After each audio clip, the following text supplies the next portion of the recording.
নমস্কার বন্ধুরা, Banglish math YouTube চ্যানেলে তোমাদের সবাইকে জানাই স্বাগত। বন্ধুরা, আজকে আমরা এরর কারেকশনের ওপরে টপ 20 কোয়েশ্চেন্স নিয়ে আলোচনা করব, যার টপিক হচ্ছে প্রিপোজিশন। অর্থাৎ প্রিপোজিশন সম্বন্ধীয় এরর কারেকশন থেকে যেসব প্রশ্ন হতে পারে তার মধ্যে টপ 20 কোয়েশ্চেন আজকে আমরা বাছাই করে তোমাদের জন্য নিয়ে এসেছি। দেখো, জেনারেলি আমরা প্রিপোজিশন থেকে ফিল ইন দ্য ব্ল্যাঙ্কস আকারে কোয়েশ্চেন পাই, তাই তো, ফিল ইন দ্য ব্ল্যাঙ্কস। কিন্তু অনেক সময় এই এরর কারেকশনের মধ্যেও, অর্থাৎ একটা সেন্টেন্সের মধ্যেও প্রিপোজিশনাল এরর রয়ে থাকে। তো আজকে আমরা সেই টাইপের কোয়েশ্চেনগুলো দেখার চেষ্টা করব। আর এখানে মোট আমরা 20টি কোয়েশ্চেন নিয়েছি। তোমরা 20টি নিজেরা অ্যাটেম্প্ট করবে, ভিডিওটা পোজ করে, আর দিয়ে কতগুলো হচ্ছে সেটা শেষে কমেন্টে জানিও, কেমন? তাহলে চলো শুরু করি। আর এখানে প্রত্যেকটা সেন্টেন্সের পেছনে কী রুল রয়েছে বা কী করে তোমরা সেটা মনে রাখবে, তার জন্য তোমাদের ট্রিক্সের মাধ্যমে বিষয়টা বোঝানোর চেষ্টা করব। তাহলে find out the error part of the following sentences. দেখো কী কী আছে। প্রথম কী আছে, he took leave of 4 days no error. তাহলে he took leave of 4 days no error. এখানে 4টা অপশান আছে, অপশান এ, বি, সি, এবং যদি ভুল না থাকে সেন্টেন্সে তাহলে আমাদের অপশান ডি, নো এরর। তোমরা নিজের অ্যাটেম্প্ট করার চেষ্টা করো। দেখো, হি টুক লিভ অফ 4 days, এর বাংলা মানেটা দাঁড়াচ্ছে সে 4 দিন ছুটি নিয়েছিল, তাই না? 4 দিন ছুটি নিয়েছিল। টেক লিভ অর্থাৎ ছুটি নেওয়া, টেক লিভ মানে কি ছুটি নেওয়া। কত দিনের জন্য ছুটি নিয়েছেন? 4 দিনের জন্য। তাহলে জন্যই সেন্সটা আসছে, জন্য আমরা অবশ্যই বসাবো এখানে 4 প্রিপোজিশনটা।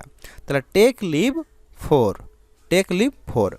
কিন্তু আমরা অনেক সময় কিছু কিছু জায়গাতে টেক লিভ অফ এইটাকেও ইউজ করে থাকি, টেক লিভ অফ, যেটা এখানে দেওয়া আছে টেক লিভ অফ, যার মানেটা দাঁড়াচ্ছে যে কারো কাছ থেকে বিদায় নেওয়া, বিদায় নেওয়া বা চলে যাওয়া, বিদায় নেওয়া বা চলে যাওয়া। কেমন? হয়তো 3 জন বন্ধু কোনো একটা জায়গাতে বসে গল্প করছে, আর একজন বন্ধু উঠে বলছে আমার কাজ আছে আমি যাচ্ছি। সেক্ষেত্রে সে কী বলবে? I am taking leave of you. সেক্ষেত্রে সে কী বলবে? I am taking leave of you, মানে আমি তোমাদের কাছ থেকে চলে যাচ্ছি। সেক্ষেত্রে কিন্তু অফ হবে। আর এখানে জাস্ট সিম্পলি টেক মানে নেওয়া, এই অর্থটা আসছে। লিভ মানে ছুটি, আর কতদিনের জন্য? না, 4 দিন। সেক্ষেত্রে অবশ্যই আমরা 4 বসাবো। এরপরে 2 নম্বরটা দেখো, children should always listen the advice of their elders and well wishers, no error. বলো কোন পার্টটাতে ভুল আছে? চিলড্রেন, এটা আমাদের হবে না এগুলো। চিলড্রেন শুড অলওয়েজ, শিশুদের উচিত, কি উচিত? Listen the advice of their elders, বড়দের উপদেশ শোনা উচিত। অ্যান্ড ওয়েল উইশার্স, এবং যারা শুভাকাঙ্ক্ষী এবং যারা এল্ডার তাদের উপদেশ শোনা উচিত। আশা করি এখানে ভুলটা ধরতে পেরেছো। আমাদের ভুলটা রয়েছে এই জায়গাটাতে।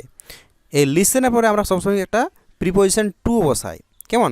তা কাউকে শোনা, সেক্ষেত্রে ইউজ করে লিসেন টু, বা লিসেন টু মি, আমার কথা শোনো। লিসেন টু হিম, তার কথা শোনো। এখানে কী হবে? Children should always listen to the advice. এই যে কী শুনবে? না, অ্যাডভাইস কাদের? এল্ডারদের আর শুভাকাঙ্ক্ষীদের। সেক্ষেত্রে কিন্তু লিসেন টুটা আমাদের আনতেই হবে, কেমন? কারো কথা মনোযোগ সহকারে শোনা, লিসেন টু সামওয়ান। আশা করি বুঝতে পেরেছো, কেমন? দেখো, এগুলো সবই প্র্যাকটিসের মাধ্যমে সম্ভব। তোমরা যতই পড়াশোনা করো বা যতই মুখস্থ করো, যতক্ষণ না তোমাদের প্র্যাকটিসটা বোঝা থাকছে। আর এই জন্য তোমাদের জন্য আমরা এক্সাইজ পরীক্ষাকে টার্গেট করে একটা মক টেস্ট কোর্সের ব্যবস্থা করেছি ফর 3 months, 3 মাসের জন্য। টানা 3 মাসের জন্য তোমাদের এখানে প্র্যাকটিস করাবো এই এক্সাইজ মেইন মক টেস্ট কোর্সটাতে। এখানে তোমরা প্রতি সপ্তাহে রবিবারে 30 থেকে 10টা PM পর্যন্ত লাইভ মক টেস্ট দেওয়ার সুযোগটা পাবে। Mock test result merit list আকারে পাবলিশ করা হয় এবং ভিডিও আকারে সলিউশন দেওয়া হয়। যদি তোমরা এটাতে নিতে আগ্রহী থাকো, আমাদের ডেসক্রিপশন বক্সে একটু ভিজিট করো, সেখানে ডিটেলসটা তোমরা পেয়ে যাবে। তাহলে চলো এরপর পরেরটা দেখি কী আছে। He will not listen what you say. তাহলে সে শুনবে না তুমি যেটা বলবে। হোয়াট মানে এখানে যেটা, হোয়াট মানে কিন্তু কি নয়, এখানে হোয়াট মানে আছে যেটা। এটা হচ্ছে আমাদের একটা রিলেটিভ প্রোনাউন। তাহলে তুমি যেটা বলবে সেটা কিন্তু সে শুনবে না। হি উইল নট লিসেন। আবার আমার কিন্তু শোনার গল্পটা আলো, তার মানে আবার কিন্তু আমরা এখানে টু বসাবো, কেমন? তাহলে হি উইল নট লিসেন, কি শুনবে না? টু হোয়াট ইউ সে, তুমি যেটা বলবে। এখানেও টু বসতো, এখানেও টু বসতো। তোমরা নিজেরা কিন্তু অবশ্যই অ্যাটেম্প্ট করো, কেমন? ভুল হোক ঠিক হোক কোনো ম্যাটার করে না, অবশ্যই কিন্তু অ্যাটেম্প্টটা করো। আচ্ছা, nobody denies that my ideas are different than yours, no error. বলো কোন পার্টটাতে ভুল আছে? দেখো, নোবডি ডিনাইজ, কেউ ডিনাই করতে পারে না, কি পারে না? যে মাই আইডিয়াজ, আমার আইডিয়াগুলো, আমার চিন্তাভাবনাগুলো, আর ডিফারেন্ট দেন ইয়োর্স, তোমার চাইতে আলাদা। তাহলে তোমার চাইতে আলাদা, তাহলে এই জন্য এখানে দেন বসানো হয়েছে, তাই না? তোমার চাইতে আমার চিন্তা ভাবনা আলাদা। কিন্তু তোমরাই বলো দেনটা আমরা ইউজ করি কম্পারেটিভ ডিগ্রিতে, তাই না? I am stronger than you, I am more intelligent than you, চাইতে, তোমার চাইতে বেশি বুদ্ধিমান, মোর ইন্টেলিজেন্ট। এখানে কি বলা আছে, এখানে কিন্তু কোনো রকমের তুলনা নেই। এখানে কি বলা আছে যে আমার চিন্তা ভাবনাগুলো তোমার চাইতে বেটার, না ওটা বলা হয়নি। তোমার চাইতে খারাপ, এটাও বলা হয়নি। কি বলা হয়েছে, না সেগুলো তোমার চাইতে সম্পূর্ণরূপে আলাদা, তার মানে তুলনা হলো না, তাই না? সেক্ষেত্রে আমরা কিন্তু ডিফারেন্ট ফ্রম ইউজ করব। কি, তোমার চিন্তা ভাবনা থেকে, তাহলে আইডিয়াস আর ডিফারেন্ট ফ্রম, কোনো কিছু থেকে আলাদা হলে বসে ডিফারেন্ট ফ্রম ইয়োর্স। আচ্ছা, পাঁচেরটা দেখো, it was I who was responsible of making all the arrangements for the successful completion of his studies, তাই তো? এখন কি বলা হচ্ছে যে এটা হচ্ছে আমি, ইট ইজ আই, যে হচ্ছে রেসপন্সিবল, হু ওয়াজ রেসপন্সিবল, যে হচ্ছে দায়ী। কিসের দায়ী, কী জন্য? Making all the arrangements for the successful completion of his studies, তাহলে তার পড়াশোনা যাতে সাকসেসফুলি শেষ হয় বা সমাপ্ত হয়, তার জন্য যেসব অ্যারেঞ্জমেন্ট করা দরকার সেইগুলো করার দায়িত্ব সম্পূর্ণভাবে আমি ছিলাম, তাই না? এই যে এখানে আছে রেসপন্সিবল, রেসপন্সিবল তার মানে কি দায়ী, তাহলে আমি তার সমস্ত অ্যারেঞ্জমেন্টের দায়িত্ব নিয়েছিলাম, সেটাই বলা আছে। এখানে আবার কিন্তু আমাদের ভুলটা রয়ে গেল অপশান এখানে এতে, রেসপন্সিবল অফ হয় না। তোমরা যদি অ্যাপ্রোপ্রিয়েট প্রিপোজিশন পড়েছো সেক্ষেত্রে বুঝতে পারবে রেসপন্সিবল কী হয় বলো, রেসপন্সিবল ফর। তো কোনো কিছুর জন্য দায়ী হলে হয় রেসপন্সিবল ফর। আর যদি কারো ব্যক্তির কাছে দায়ী থাকে, কারো ব্যক্তির কাছে, সেক্ষেত্রে হবে রেসপন্সিবল টু, টু মানে কারো প্রতি, তাই না? যেমন বলতে পারি যে he is responsible to me, সে আমার কাছে দায়ী, যেটা আমরা অ্যাকাউন্টেবল বলে থাকি, অ্যাকাউন্টেবিলিটি, তাই না? এখানে বলা হচ্ছে দায়িত্ব ব্যাপারটা, তাই না? সেক্ষেত্রে হবে responsible for making all the arrangements for the successful completion of the studies. আচ্ছা, এরপর ছয়টা দেখো, C was in the court yard, তাহলে সে, দেখো কোর্ট ইয়ার্ড মানে হচ্ছে, কোর্ট ইয়ার্ড মানে প্রাঙ্গণ বা চত্বর, বলতে পারো আঙিনা টাইপের, তাই না? সে আঙিনাতে ছিল বা ওই প্রাঙ্গণে ছিল। হোয়েন দ্য বার্গলার্স, যখন, বার্গলার মানে কি ছিঁচকে চোর, যখন চোররা এন্টার্ড ইনটু হার হাউস, যখন বাড়িতে ঢুকেছিল, তাই না? তাহলে সে ছিল কোর্ট ইয়ার্ডে, আর সেই সময় চোরেরা তার বাড়ির ভিতরে ঢুকেছিল, এন্টার্ড ইনটু।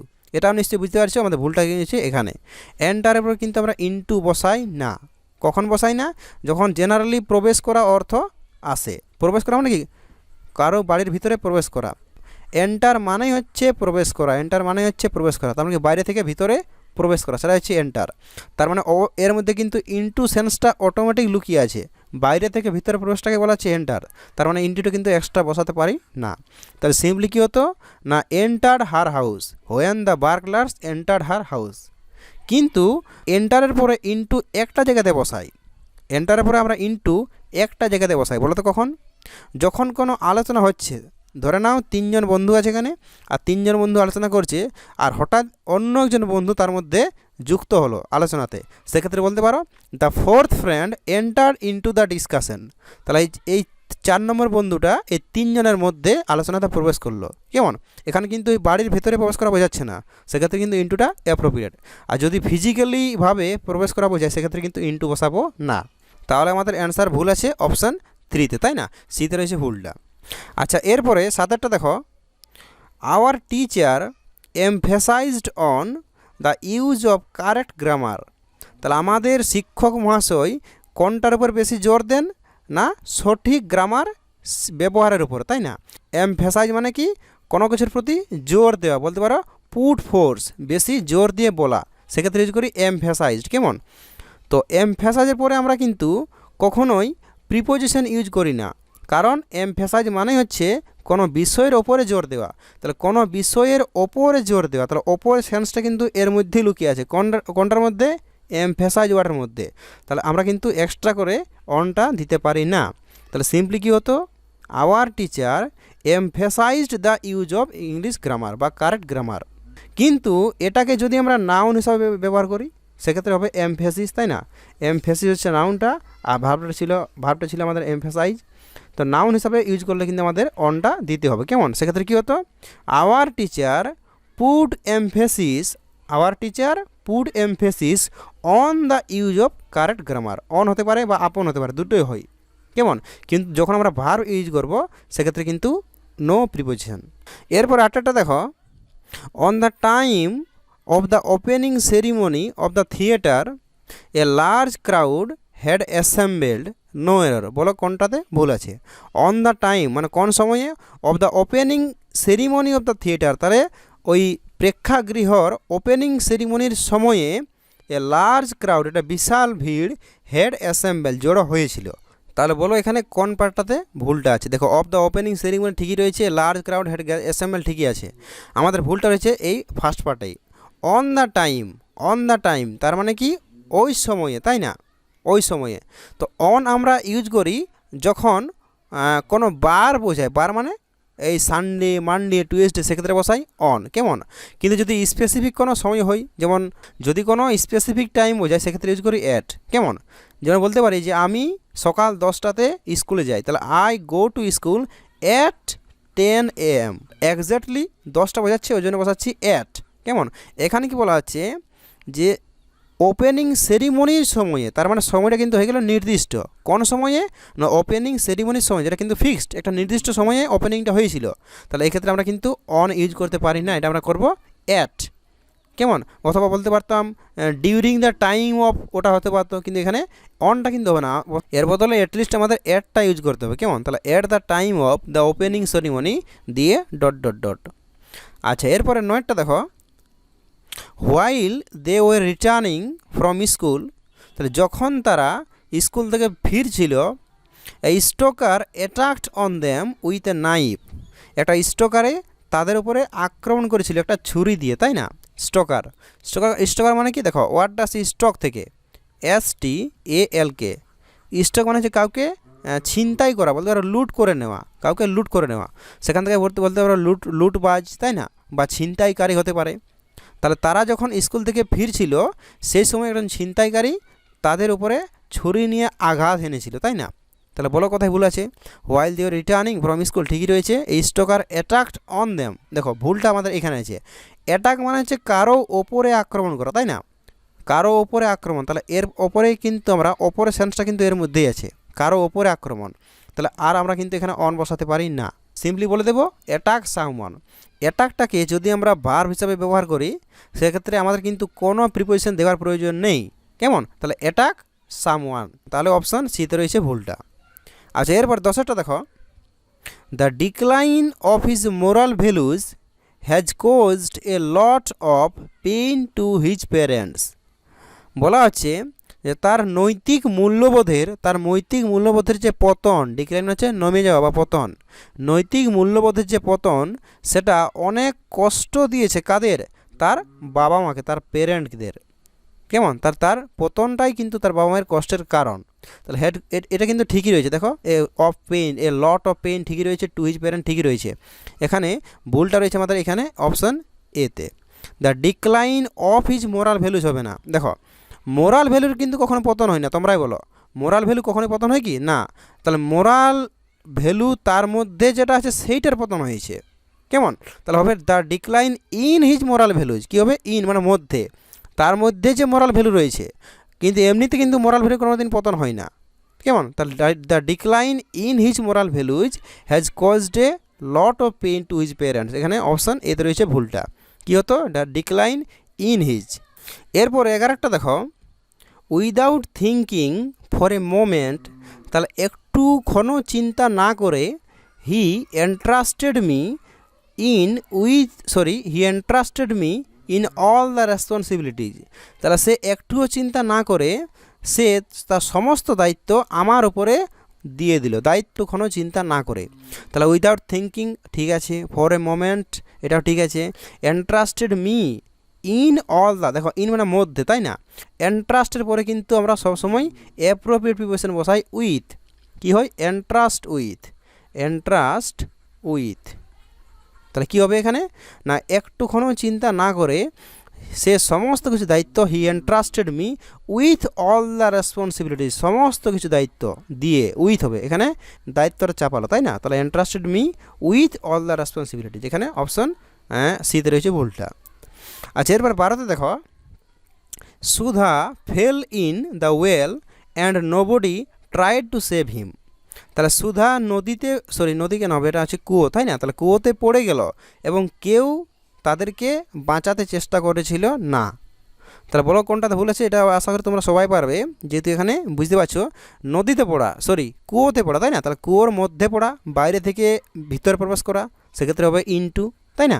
তাহলে Sudha fell into the well, fell into the well মানে কি কুয়োতে পড়ে গেল, ফেল ইনটু মানে অপশান এতে রয়েছে ভুলটা। আচ্ছা 13 দেখো, এটা অবশ্যই ইজি আছে, খুবই ইজি। আই প্রিফার কফি দেন টি, তাহলে আমি কফি পছন্দ করি চায়ের চাইতে, তাই না? চায়ের চাইতে। তো এমনিতে আমরা দেন ইউজ করি এই কম্পারেটিভ ডিগ্রিতে, কিন্তু কিছু কিছু ব্যতিক্রম আছে, যেমন প্রিফার, সুপিরিয়র, ইনফেরিয়র, এগুলো তো আমরা কিন্তু টু প্রিপোজিশনটা ইউজ করি। কেমন? টু, তার মানে কি I prefer coffee to tea, এখানে দেন হবে না, কী হবে? To tea. I prefer coffee, আমি কফিকে প্রিফার করি, বেশি পছন্দ করি, কার চাইতে? To tea. এটা মনে তোমাদের কোনো পরীক্ষাতে ডাব্লিউপি সম্ভবত 2019-এ এসেছিলো। আচ্ছা এরপর দেখো 14, Suresh is busy in his work for his presentation, তাহলে সুরেশ ব্যস্ত আছে তার কাজ নিয়ে, তার প্রেজেন্টেশনের জন্য, তাই না? তো তার প্রেজেন্টেশনের জন্য কাজে সে ব্যস্ত আছে। তাহলে Suresh is busy in his work for, এটা ঠিকই আছে, ফরটা ঠিকই আছে। এখানে আমাদের ভুল রয়েছে, এইখানে ইন হবে না, ইন হবে না, সবসময় কিন্তু বিজি উইথ হয়, বিজি উইথ হয়, কোনো কিছু নিয়ে ব্যস্ত, তাই না? তাহলে নিয়ের জন্য এখানে আমাদের বসাতে হবে উইথ। ইন কিন্তু ইন মানে কি মধ্যে, তাহলে কেউ কিন্তু কাজের মধ্যে ব্যস্ত হয় না, কাজের মধ্যে ঢুকে যায় কি না, কাজটা নিয়ে ব্যস্ত হয়, তাই না? কাজ নিয়ে ব্যস্ত, তাহলে বিজি উইথ সামথিং বা বিজি উইথ সামওয়ান। তাহলে Suresh is busy with his work, এটা হতো বিজি উইথ হিজ ওয়ার্ক। এখানে অপশান বিতে রয়েছে এররটা। আচ্ছা এরপরে দেখো 15-তে, হোয়াইল ক্রসিং দ্য রোড, রোডটা ক্রস করার সময়, পার করার সময়, an old man was run out by a bus, একটা বৃদ্ধ মানুষ একটা বাসের দ্বারা চাপা পড়লো, তাই না? রান, দেখো এমনিতে রান আউট মানে হচ্ছে শেষ হয়ে যাওয়া, ফুরিয়ে যাওয়া, রান আউট। এখানে বলা আছে বাসের দ্বারা সে চাপা পড়লো, বৃদ্ধ মানুষটা রাস্তাটা ক্রস করার সময়। তো তোমরা অবশ্যই জানো যে বাসে চাপা পড়া অর্থে ইউজ করে রান ওভার, রান ওভার মানে কি চাপা পড়া। তাহলে while crossing the road an old man was run over হতো এটা বাই এ বাস, অপশান সিতে রয়েছে এররটা। আচ্ছা 16টা দেখো, এমফিবিয়ান্স মানে উভচর প্রাণী যারা ডাঙ্গা এবং জল দুটোতেই ভালো চড়তে পারে, তাহলে amphibians can live in water as well as land, তাহলে উভচর প্রাণীরা বাস করতে পারে বা বাঁচতে পারে কোথায়? জলে এবং তার সাথে ল্যান্ডও মানে কি ভূমিতে, তাই না? দুটোতেই বাঁচতে পারে। তাহলে এটা ঠিকই আছে, এটা ঠিক আছে, অপশান সিটা দেখা যাক। ইন ওয়াটার মানে জলের মধ্যে ঠিকই আছে, অ্যাজ ওয়েল এজ ল্যান্ড, দেখো এখানে একটা প্রিপোজিশন দিয়ে দুটো নাউনের কাজ করা হচ্ছে, যেটা কিন্তু ঠিক নয়। তাহলে জলের মধ্যে এটার জন্য ইনটা ঠিক আছে, কিন্তু ডাঙ্গার মধ্যে বলতে পারি কি আমরা কোথায় বাস করি বলো? ডাঙ্গার মধ্যে না ডাঙ্গাতে? অনল্যান্ড না ইনল্যান্ড? অবশ্যই হবে অনল্যান্ড, ডাঙ্গার ওপরে বাস করবো, তাই না? মাটির ভিতরে না। তাহলে এমফিবিয়ান্স কে live in water as well as on land, এখানে একটা অন প্রিপোজিশন আমাদের দিতে হবে, তাই না? তাড়াহুড়োর মধ্যে কিন্তু ভুলে গেলে হবে না। যদি আমাদের এখানে যদি ইনটা বসতো, এখানে যদি ইনটা বসতো রুল অনুযায়ী, সেক্ষেত্রে আমরা কিন্তু একটা ইনেই কাজটা করতে পারতাম, কিন্তু যেহেতু এখানে অন্য একটা প্রিপোজিশন চাইছে, সেই জন্য আমাদের কিন্তু এখানে অনটা দিতে হবে। আশা করি বুঝতে পেরেছো। তো এখানে অপশান সিতে রয়েছে ভুলটা। আচ্ছা 17টা দেখো, মাই mother is fond of cooking different types of dishes, দেখো ফন্ড অফ মানে তোমরা জানো মানে খুবই প্রিয়, তাই না? ফন্ড অফ মানে খুবই প্রিয় বা কারো কাছে খুবই ফেভারিট এই টাইপের। তাহলে আমার মা খুবই ফন্ড অফ, খুবই প্রিয় কি না, cooking different type of dishes, তাহলে বিভিন্ন ধরনের ডিশ তৈরি করতে বা খাবার রান্না করতে আমার মায়ের খুব পছন্দের ব্যাপার, তাই না? তাহলে ফন্ড অফ, দুটো অফ কিন্তু হয় না, দুটো অফ কিন্তু হয় না। দেখো একটা অফ মানে হচ্ছে সম্বন্ধে কোনো কিছু রিলেটেড, আর একটা অফ মানে হচ্ছে কোনো কিছু সেপারেটেড, কেমন? এটা বিচ্ছিন্ন অর্থে ইউজ করি, যেমন আমরা ইউজ করি কাট অফ, কাট কোথায় গেল, কাট অফ মানে কি এমন একটা নম্বর যেখান থেকে সাকসেসফুল ক্যান্ডিডেটরা অন্যদের থেকে বিচ্ছিন্ন হয়ে যায়, তাই না? তাহলে এটাকে বলা হচ্ছে কাট অফ মানে কি বিচ্ছিন্ন হয়ে যাওয়া। তাহলে অ ডবল এফ মানে কিন্তু বিচ্ছিন্ন এই সেন্সটা আসবে। এখানে কি হবে? অবশ্যই এটা সিঙ্গেল অফ, ফন্ড অফ। তাহলে my mother is fond of.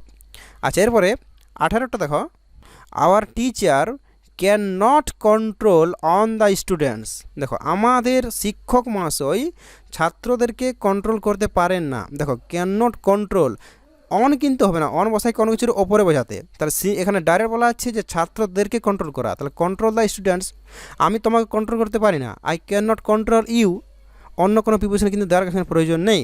তাহলে সিম্পলি কী হবে, যেমন আমরা তো একটু আগে দেখলাম অ্যাটাক ওয়ার্ডটাতে, তাই না, আক্রমণ করা, একই হবে এখানে হবে কন্ট্রোল দ্য স্টুডেন্টস, অপশান সিতে রয়েছে ভুলটা। আচ্ছা 19-এ দেখো, the lawyer has been waiting for the prisoner since 2 hours, তাহলে উকিল অপেক্ষা করছে তার প্রিজনারের জন্য, আসামির জন্য 2 ঘন্টা ধরে, 2 ঘন্টা ধরে অপেক্ষা করছে। দেখো এটা তো ঠিকই রয়েছে, হ্যাজ বিন ওয়েটিং মানে কি, এটা লম্বা সময় থেকে কাজটা ঘটে আসছে, অপেক্ষা করাটা, এটা ঠিকই রয়েছে। ফর দ্য প্রিজনার, প্রিজনারের জন্য ঠিক আছে, এখানে অপশন সিতে রয়েছে ভুলটা, মানে সিন্স কিন্তু ইউজ করতে পারি না। দেখো দুটা প্রিপোজিশন আমাদের প্রচণ্ড ঝামেলা হয়, একটা হচ্ছে সিন্স আর একটা হচ্ছে ফর। যারা জানো ভালো ব্যাপার, যারা জানো না একটু জেনে নাও। দেখো সিন্স ইউজ করি কখন না, যখন কোনো কিছু ঘটনা আগে শুরু হয়েছে, অতীতে শুরু হয়েছে আর এখনও কন্টিনিউ হয়ে আসছে, ধরে না এটা হচ্ছে অতীতটা আর এটা হচ্ছে প্রেজেন্ট, তাহলে সেখান থেকে এখনও পর্যন্ত কন্টিনিউ হচ্ছে।